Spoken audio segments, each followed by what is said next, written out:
조갑제TV 시청자 여러분 안녕하십니까. 2021년 1월 27일 저녁 6시입니다.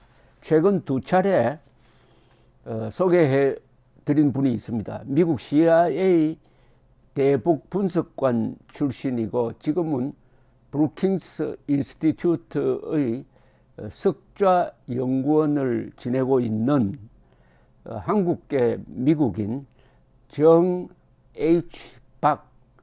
박 연구원이 쓴 North Korea's Long Shadow of South Korea, 남한에 드리워진 북한의 긴 그림자라는 논문이었습니다. 이 논문은 문재인 대통령을 직설적으로 비판을 하고 있습니다. 문재인 대통령이 김정은의 눈치를 보고 김정은에게 아부하기 위해서 김정은의 인권 탄압을 고발하는 탈북자 그리고 민간 기구를 억압하고 있다, 탄압하고 있다. 그리함으로써 대한민국의 자유민주주의의 원칙을 훼손하고 있다라는 비판이었습니다. 특히 몇 가지 이 단어 선택은 아주 강경한 선택이었습니다.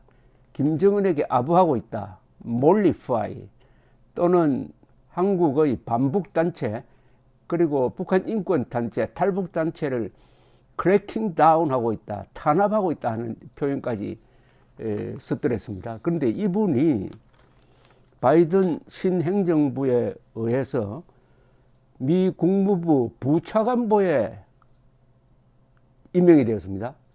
부차관보 자리는 이 실무 자리로는 핵심 자리인데 앞으로 어떤 자리를 맡게 될 것인지는 지금 확실하지 않으나 아무래도 한반도 문제를 다루는 자리에 가 있게 될 가능성이 많다고 합니다. 어제 트위터를 통해서 박신임 부차관보는 이런 글을 알렸습니다. 동아태 부차관보로 국무부에 합류하게 되었다는 걸 발표하게 되어서 기쁩니다. 미국 국민에게 다시 봉사할 수 있게 되어 영광입니다 라고 했습니다. 지금 현재 5개 부차관보 자리가 있어 가지고 어떤 정확한 업무를 맡게 될지는 아직 결정이 안 됐다고 합니다. 자, 이렇게 되면은 이제 이 국무부의 진용이 어떻게 짜이느냐 하면은 토니 블링컨 장관, 웬디 셔먼 부장관 지명자, 성김 동아태 차관보 대행, 그리고 정 H. 박, 이런 사람들이 실무진의 말하자면 지휘부를 형성을 하는데 이 사람들이 다 만만치 않는 사람들입니다. 블링컨 장관은 오바마 행정부 말기에 국무부 부장관으로서 전략적 인내 정책에 관여했고, 셔먼 지명자는 빌 클린턴 행정부 때 대북 정책 조정관을 지냈고, 김성 차관보는 주한 미국 대사를 지냈습니다. 그리고 트럼프 행정부 때 긴급 차출되어 가지고 최선희 당시 북한 외무부 부상과 실무 협상을 맡았던 사람이니까 하여튼 핵 문제, 대북 협상에 아주 정통한 사람들입니다. 여기에 문재인 정권에 대해서 매우 비판적인 시각을 가진 이 정 H. 박 부차관보가 합류를 했으니까 이게 문재인 정부로서는 상당히 버거운 상대를 맞았습니다. 정의용 외교부 장관이라든지 서훈 안보실장이 말을 걸기가 좀 어려운, 어떻게 보면 존 볼턴 같은 사람이 지금 한 대여섯 명 지금 포진하고 있는 이런 모습이 되었습니다. 이분의 정 H. 박 이분의 경력을 읽어보았습니다. 물론 여성분인데요. 아주 경력이 단단합니다.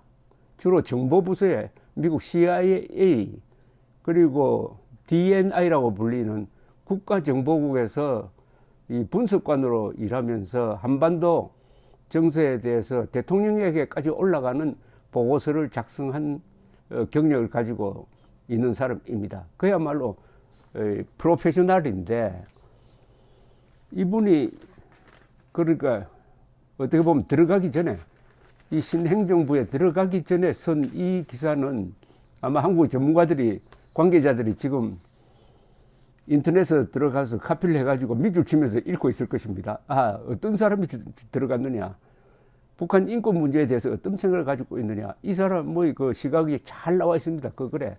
우선 문재인 정권을 아주 비판이 아니라 그냥 좀 경멸적으로 이야기하는 사람입니다. 인권 변호사가 어떻게 북한 인권 단체를 탄압할 수 있느냐, 그리고 왜 이런 일이 한국에서 가능했느냐. 한국의 민주주의는 아직 어리다. 여기에 심각한 문제가 몇 개가 있다. 장권 분립이 잘 지켜지지 않는다. 그리고 과거 권위주의 정부 시절부터 내려오는 유산이 있다. 여기에다가 대통령부에, 청와대에 너무나 권력이 집중되어 있다. 그런데 문재인 대통령은 취임했을 때의 그런 약속이나 그런 거 다 어기고 오로지 김정은에게 접근하는 정책을 추진하면서 김정은이 싫어하는 사람들을 탄압하고 있다. 특히 탈북자, 그리고 북한 인권 문제를 제기를 하는 사람. 그런데 결론은 어떻게 됐느냐. 결론은 김정은으로부터 아무런 호의적 반응을 얻지도 못해서 일방적으로 뭐 주고 뺨 맞는 식이다. 이렇게 표현을 하고 있었습니다. 북한과 관련된 정책 추진을 위한 의욕과 권위주의의 유산과 특히 대통령 권력의 집중이 자유민주주의적 기능을 불평등하게 적용하도록 만들고 권력 남용과 인권 침해의 악질적 사례들을 남겼다. 악질적이라는 표현을 썼어요. 문재인 정권의 이런 반자유민주적 정책을 문재인은 그의 권력을 반복적 의견 표명과 행동을 탄압하여 평양을 향한 접근 정책을 지원하도록 하였으며, 그렇게 함으로써 부패와 불평등 해소라는 국내적 정책 목표를 약화시켰으며, 그럼에도 김정은 정권과의 관계를 개선하는 데는 성과를 거두지 못하였다. 문재인은 북한 인권 문제와 탈북자 단체에 대한 태도를 바꾸고 원칙 있는 정책의 기초를 만들어야 한다. 국제사회의 특별한 관심을 불러일으킨 것은 탈북자 단체 및 문재인 정권의 대북 정책 비판자들에 대한 탄압이었다. 크래킹 다운. 문재인 정권은 김정은에게 아부하기 위하여, 몰리파이 하기 위하여 비정부 기구 및 탈북자 단체에 엄청난 압박을 가했다. 이 이야기가 왜 이렇게 이 심장에 딱 박히는, 폐부를 찌르는 힘이 있느냐 하면은 이런 논리 구성 덕분입니다. 즉 문재인 정권의 정책이 한국에서만 이루어지는 게 아니라 김정은과의 관계 속에서 이루어지고 있다.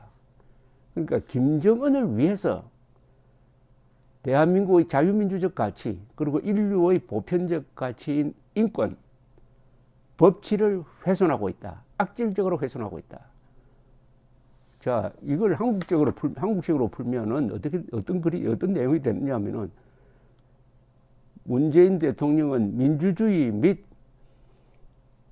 세계 보편적 가치, 그리고 국가에 대한 반역 행위를 저지르고 있다. 이런 말로 요약될 수도 있습니다. 이런 사람이 미국 국무부의 한반도 담당 요직에 포진한다고 하면은 어떻게 됐습니까? 한국 국민 입장에서는 상당히 든든한 바가 있습니다. 좀 이게 참 말이 안 되죠.